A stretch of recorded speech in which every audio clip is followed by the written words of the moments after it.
Chers amis lunériennes, chers amis lunériens, bonjour. Je voudrais vous souhaiter à nouveau mes meilleurs vœux pour l'année 2025, que ce soit une année de bonne santé, de prospérité, de bonheur. Enfin, je vous souhaite de pouvoir avoir tout ce que vous pourriez désirer pour être le plus heureux ou la plus heureuse des lunériennes. Alors, comme vous le savez, nous avions un conseil le 21 janvier dernier. C'était un conseil qui n'est pas un conseil des plus chargés, le premier de l'année, ce qui me permettra à la fin de cette vidéo de faire le point sur les actions que nous mènerons en 2025. Il y a à Saint-Lunaire depuis 2020 un comité consultatif et le premier conseil municipal de l'année permet d'enregistrer les départs et les arrivées. Alors, question départ, je souhaiterais dire merci à Madame Aurélie Berthet, à Monsieur Richard Bréban, à Monsieur Frédéric Guillemot, à Monsieur Alban James et à Monsieur Didier Pichon qui, pour des raisons diverses, ont souhaité mettre fin à leur mandat. Et puis également souhaiter la bienvenue à Madame Françoise Duchesne, à Monsieur Roger Huette et à Monsieur Guillaume Strub. J'espère qu'ils trouveront dans ce comité consultatif le moyen d'exprimer leurs souhaits pour Saint-Lunaire et de faire avancer la joie de vivre dans cette commune. En point 2, nous avions encore des demandes de remboursement de chéquier jeunesse. Depuis 3 ans maintenant, nous donnons aux jeunes de Saint-Lunaire qui veulent pratiquer une activité sportive ou culturelle une aide de 50 € que l'on rembourse aux associations. Certaines traînent un peu, j'espère que ce seront les derniers chèques que nous honorerons. Nous avons également décidé d'adhérer, ou plutôt de réadhérer à la FGDON, donc qui est un organisme qui lutte contre les nuisibles. L'adhésion de la commune, qui ne coûte pas cher, puisque c'est 185 €, permet aux particuliers qui ont besoin des interventions du FGDON de solliciter cet organisme qui est basé à Rennes et qui lutte contre les nuisibles. Alors quand on pense nuisibles, eh bien on pense surtout aux chenilles processionnaires, mais pas que, puisqu'il y en a d'autres dans la nature. Nous avons aussi tous les ans à délibérer sur les amendes de police. Vous savez, je le répète, que la commune ne touche pas en direct les amendes qui sont mises pour les stationnements gênants, tout simplement parce que ça va dans une caisse particulière qui est ensuite redistribuée pour partie aux communes et cela permet d'acquérir ou d'aider à acquérir des équipements de sécurité. On est persuadé que les radars pédagogiques sont d'une grande utilité. Nous n'en avions plus qu'un. Eh bien, nous avons décidé d'en acheter 2. Alors, le coût n'est pas mirifique, puisque il y en a pour moins de 5 000 €, mais la subvention permettra d'en diminuer encore le coût. Côté subvention, nous avons souhaité renouveler nos demandes de subvention DETR et DSIL, dotation d'équipement des territoires ruraux et dotation de soutien à l'investissement local. C'est un peu de l'hébreu, mais c'est comme ça. Donc nous avons décidé de demander des subventions qui n'avaient pas été honorées l'année dernière par les services de l'État.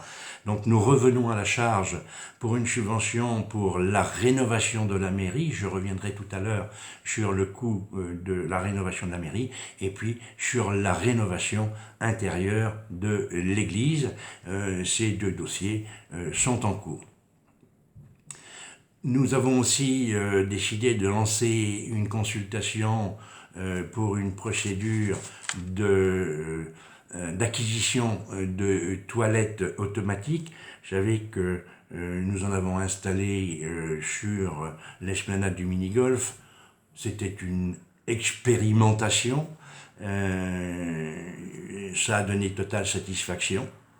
Et donc nous avons décidé d'en mettre un groupe nouveau au niveau des sanitaires de la Grande Plage au-dessus de la Paillote et également à Longchamp pour avoir une offre plus satisfaisante du point de vue de l'hygiène. Alors je dois dire qu'il y a eu débat, puisque un certain nombre de conseillers se sont abstenus ou ont voté contre, tout simplement parce qu'ils souhaitaient que nous tentions l'expérience des toilettes sèches.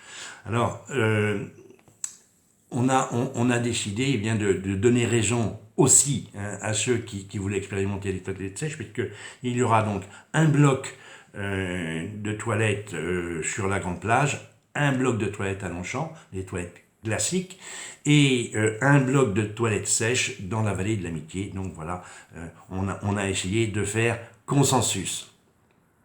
On a lancé une procédure pour le marché relatif au balayage. Ce sont des marchés que l'on relance tous les 3 ou 4 ans. Il y en a pour approximativement 40 à 50 000 euros par an, donc je dis bien. Et effectivement, au-dessus d'un certain seuil, eh bien, c'est le conseil municipal qui doit prendre la décision de lancer cette procédure de consultation.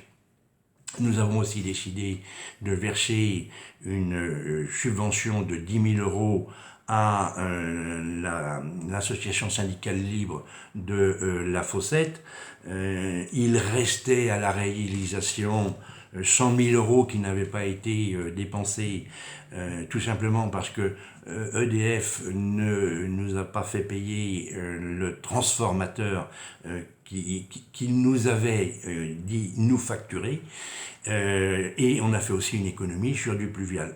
Grosso modo, il restait 100 000 euros. Nous avons souhaité le restituer aux habitants de La Fossette. Nous le faisons via le biais de cette subvention qui permet à l'ASL de La Fossette d'entretenir ces espaces verts. Bien entendu, les fonds ne sont versés que sur présentation d'une facture. Il est de tradition depuis quelques années maintenant également de faire un état récapitulatif des indemnités perçues par les élus, ce qui a été fait en ce conseil pour l'année 2024. Nous avons aussi décidé de créer 2 postes d'agents saisonniers au service technique.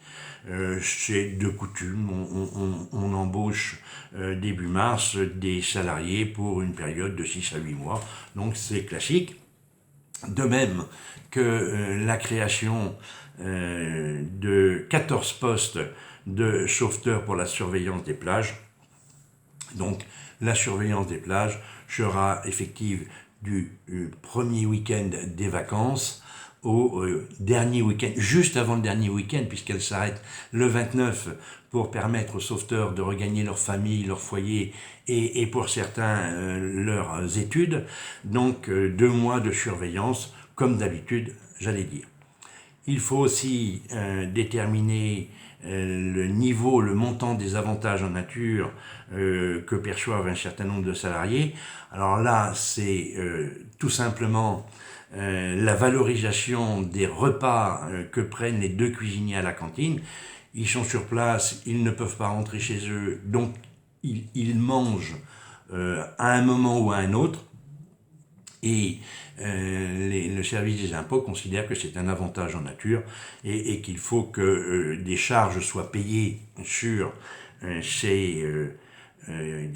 sur ces avantages et qu'en plus, eh bien, ces avantages soient imposés. Et puis, dernier point, c'était le point sur la modification du tableau des effectifs. Vous voyez, un conseil très léger, ceux de février, de mars et d'avril seront beaucoup plus importants, si j'ose dire, puisque là, on abordera les questions budgétaires, le débat d'orientation budgétaire, et à la suite, le vote du budget, avec, bien sûr, la possibilité d'ouvrir tous les crédits pour l'année 2025. Je vous le disais, on a un certain nombre de projets qui sont en cours ou qui vont être lancés. Alors, bien entendu, vous le savez, le centre culturel Jean Rochefort va se terminer à la fin de l'été ou au début de l'automne, donc on pourra réintégrer les lieux et puis sans doute, je l'espère, faire une belle inauguration. On pense aussi que l'on pourra lancer les travaux du décollé. C'est un coût estimatif de 2,5 millions d'euros hors taxe. C'est un chantier qui va durer plusieurs mois, qui va être phasé par étapes, et nous présenterons aux habitants ce projet pendant les vacances de Pâques pour recueillir les avis et pour rencontrer sur place les riverains qui pourraient avoir des questions à nous poser. Les travaux de la mairie vont être lancés aussi. Il faut rénover cette mairie qui n'a pas eu de travaux depuis 1994. Eh bien, ce chantier de 800 000 euros va être lancé cette année, de même que les travaux pour la rénovation de la Poste qui servira, qui sert déjà, mais qui offrira des conditions certainement meilleures pour l'accueil de nos saisonniers. Il y en a pour 500 000 euros. Les travaux intérieurs de l'église vont aussi être engagés à hauteur de 250 000 euros. Nous aurons l'occasion de revenir sur le programme de voirie qui se termine en 2026. Donc on est à la fin, toute fin de rénovation des rues de Saint-Lunaire. Elles sont en bon état, il en reste quelques-unes à revoir, mais disons que le plus gros du travail a été fait. 2025, eh bien, ce sera l'avant-dernière année du contrat. Je pense aussi, quand je pense travaux, à l'aménagement de la cour d'école qui va être renaturée et améliorée. Il y en a pour aux environs de 15 000 euros avec une subvention d'État de 5 000 euros. Nous avons aussi, et c'est important, un projet de photovoltaïque au niveau des services techniques. Vous savez que l'État nous encourage à produire en local des énergies renouvelables qui permettront à chacun d'être alimenté en boucle locale. Et donc, nous allons commencer à entrer dans le vif du sujet en 2025. 2025 sera aussi la dernière année des branchements plomb. Il reste quelques branchements plomb à la ville de Billy et quelques branchements plomb dans la rue des Douais. Les marchés sont passés pour les éradiquer. On pense aussi, mais ce n'est pas sûr que ce soit phasé cette année, s'attaquer à la réhabilitation de la décharge du Yacht Club. Dans les années 30, il y avait une décharge à cet endroit-là. Elle a été recouverte et maintenant le Yacht Club est construit dessus, donc il n'est pas question de déconstruire le Yacht Club. Il est simplement question de voir comment on évite que les plastiques et autres objets divers qui doivent être en état de décomposition avancée, eh bien, puissent partir en mer. C'est l'éternel problème de ces océans de plastique que nous voulons éviter. Il y a une aide de l'État, ça se fera cette année ou pas, mais disons que nous sommes dans l'actualité immédiate. Il y a aussi des moments où il faut avoir des attentions particulières. Et le 8 mars, jour de la Journée internationale de la femme, nous inaugurerons un banc rouge. Ce banc rouge qui vient saluer la mémoire des femmes victimes de féminicide. Nous ne sommes pas les premiers à le faire, nos amis de la Richardaide l'ont déjà fait, mais je pense qu'il est important de marquer notre soutien à ces femmes qui sont victimes de violences intraconjugales. On ne devrait même plus en parler tellement ça ne devrait même pas exister. Mais voilà, les faits sont là et il faut lutter et il faut manifester notre solidarité. Et 2025, alors je lisais ce matin le compte-rendu des vœux, l'année du coq, effectivement, on a enfin trouvé le bon modèle de coq pour remettre sur la vieille église. C'est un coq en cuivre, puisque Madame l'architecte des bâtiments de France a demandé à ce qu'il soit en cuivre. Il va falloir un tout petit peu de temps entre la commande et la pose, mais là je suis sûr de ce que je dis. Il sera installé en 2025.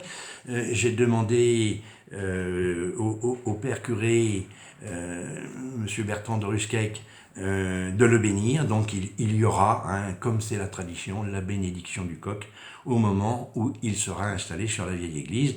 Bien entendu, nous convierons tous les lunériens à ce spectacle, parce que je sais que beaucoup de lunériens attendent la remise en place de ce coq. Je sais que ça a duré très longtemps, mais on est dans le temps administratif. Et puis, il y a aussi un certain nombre de questions que nous nous posons, sur lesquelles nous allons travailler durant cette fin de mandat. J'ai dit point d'interrogation, ça veut dire que ce sont des dossiers en devenir ou pas. Donc il y a le projet de transformation du presbytère avec l'association des maisons de Vincent. Nous sommes en discussion. Un point de vigilance est apparu et donc nous allons reprendre contact avec les maisons de Vincent pour que l'esprit de l'appel à projet soit respecté. Là, l'entreprise Eurus, donc, qui menait le projet de résidence senior, a été mise en redressement judiciaire début janvier, donc il nous faut revoir notre copie.